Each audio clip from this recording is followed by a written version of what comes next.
conocer sus mercados.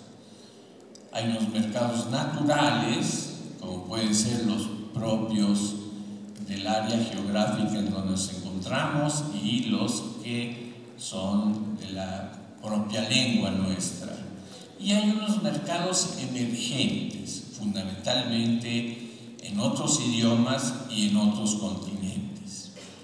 Por ejemplo, hay pocos editores independientes en nuestros países que estén explorando la posibilidad de vender en mercados como, por ejemplo, el chino, que es una potencialidad inmensa. No nos consuela que los editores de otros países, como de Estados Unidos o de Europa o de Gran Bretaña, estén apenas comenzando a entrar al mercado chino. Pero eso no quiere decir que nosotros no tengamos las mismas oportunidades si creemos en lo que publicamos. Hay una herramienta que nos sirve para entender cómo vamos a descubrir cuáles son nuestras potencialidades. Y es el método de análisis de fortalezas y debilidades. De fortalezas, oportunidades, de fortalezas, debilidades, oportunidades y amenazas. El conocido en español FODA, que en inglés por sus siglas es SWOT. Esta herramienta de análisis sirve para conocer cómo funciona una empresa y su entorno, y se puede aplicar a cualquier clase de las funciones y actividades esenciales de una editorial, en este caso en la venta y compra de derechos. Es el primer paso para un ejercicio de planeación estratégica y contribuye a enfocar los puntos claves. Aquí hay una lámina donde se pueden poner, es un ejercicio que cada quien en su empresa debe hacer, cuáles son sus fortalezas, cuáles son sus debilidades, cuáles son las oportunidades que hay en el mercado y cuáles son las amenazas. Y hay una combinación de estos elementos de la estrategia. Llenar un cuadro de análisis de fortalezas, debilidades, oportunidades, amenazas, es lo que nos acerca a entender cómo podemos salir a vender y a comprar. Ahora bien, ¿cuáles son las tendencias y retos globales de la edición? Existe una coexistencia de la edición que ahora ya llamamos tradicional, que es la que siempre hemos hecho, y las nuevas realidades, nuevos productos, nuevos canales y nuevos estratos de lectores. El cambio global en la edición afecta la tecnología y así comenzó primero, la tecnología de los procesos editoriales y de los servicios. Esto no es extraño, porque la historia de la edición desde Gutenberg ha estado marcada por la aplicación de la tecnología a la concepción, fabricación y distribución de los textos impresos. ¿Cuáles son las transformaciones principales del escenario mundial?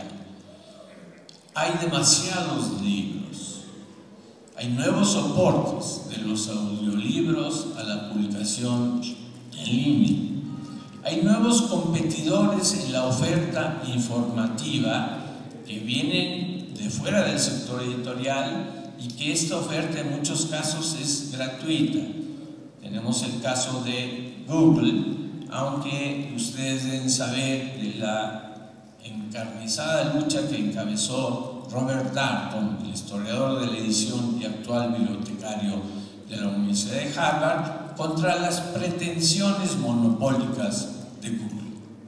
Que Google primero empezó a digitalizar los acervos de las principales bibliotecas norteamericanas y luego pretendió cobrar, bajo engaño, porque no era así la idea, este servicio. Está luego lo que ya se citó de la Wikipedia, que es totalmente una aportación espontánea y gratuita. Se está produciendo en efecto una acelerada digitalización de contenidos, pero al mismo tiempo también en casi todos los países, los financiamientos para la investigación son insuficientes, lo cual es contradictorio con el hecho de que, sobre todo en el mundo de la edición académica, un autor debe publicar o perecer, aunque sabemos que muchas veces publicar en una editorial universitaria es perecer, es volverse invisible. Nuevos editores y autoeditores, en la medida en que se reducen los costos de la impresión bajo demanda y aumentan las posibilidades digitales. Un papel dominante en el mercado de los derechos de los agentes literarios en la negociación internacional de derechos subsidiarios.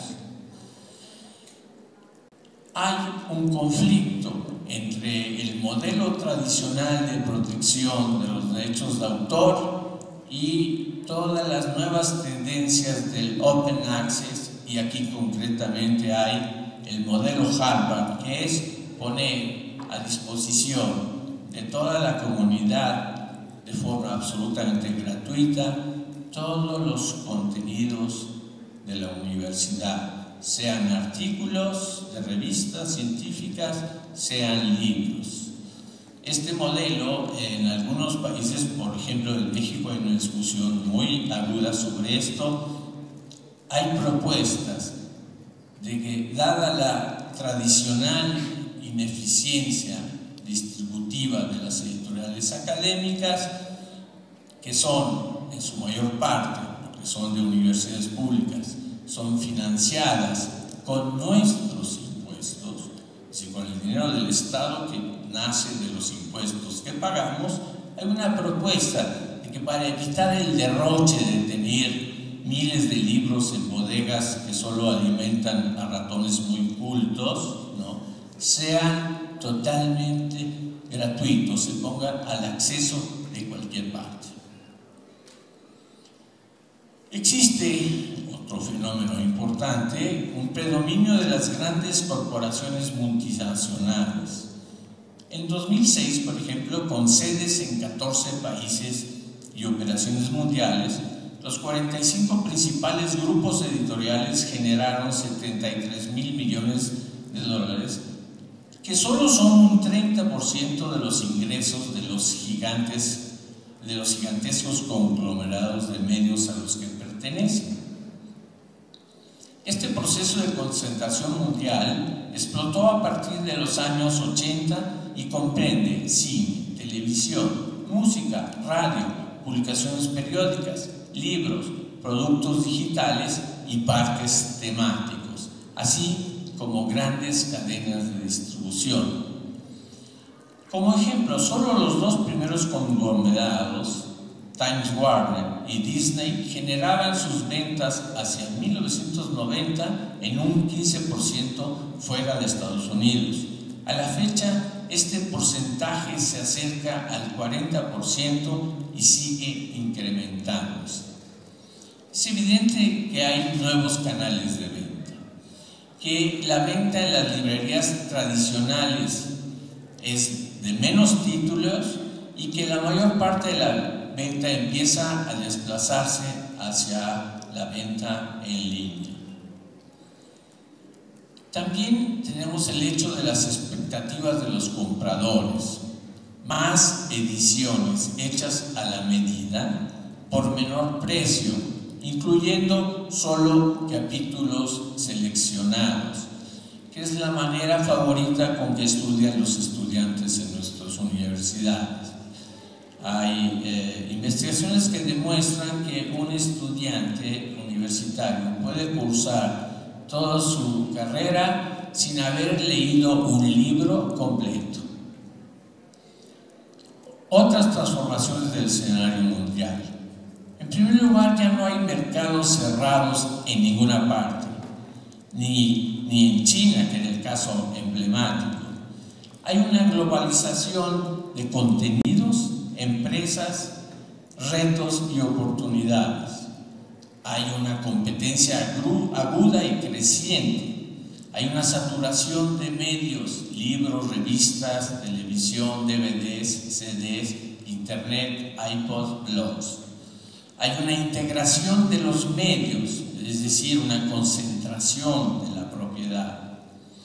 Se ha modificado el comercio, cadenas, comercio electrónico y canales no tradicionales, con lo que significa en pérdida de terreno de los establecimientos pequeños e independientes. Hay cambios en la distribución, hay una transformación de las comunicaciones y, como vimos, hay serios problemas con la propiedad intelectual y los derechos de autor. Y concretamente, dos puntos de amenazas muy directas: una piratería de libros creciente que en algunos países, por ejemplo en Pakistán, significa para los editores pérdidas hasta del 90%. Y luego un fotocopiado y ahora una reproducción digital sin ninguna remuneración a los titulares de los derechos. Este fenómeno totalmente extendido en el sistema educativo por distintas razones. ¿Qué tenemos delante? El desarrollo de la edición digital y la distribución en línea.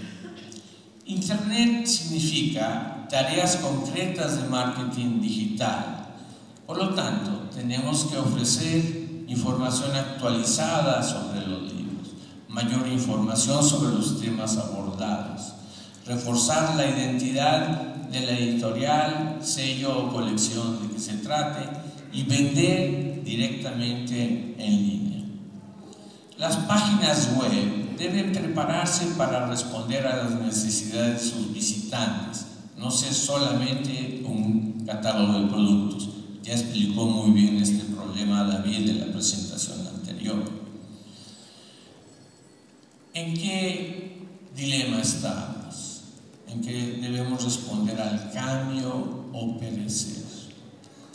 Y en este contexto, ¿cuál será el papel del editor de libros impresos y del librero en los próximos 5 años? Tenemos delante el desafío de la edición digital, es decir, la relación directa entre autor y lector. Pero ¿qué es lo que aporta un editor? Contenidos, inversión y riesgo. Autenticidad, es el único que puede garantizar que ese contenido es verdadero. Control de calidad, ventas y marketing. ¿Y qué aporta un librero? Es un agente cultural esencial, ofrece servicios al lector, información, orientación, búsqueda y beneficios. La industria y el comercio del libro viven hoy bajo el impacto de la revolución electrónica y digital. El sentido más profundo de las mutaciones en curso es un reemplazo de estrategias para atender la demanda de libros, de la tradicional orientación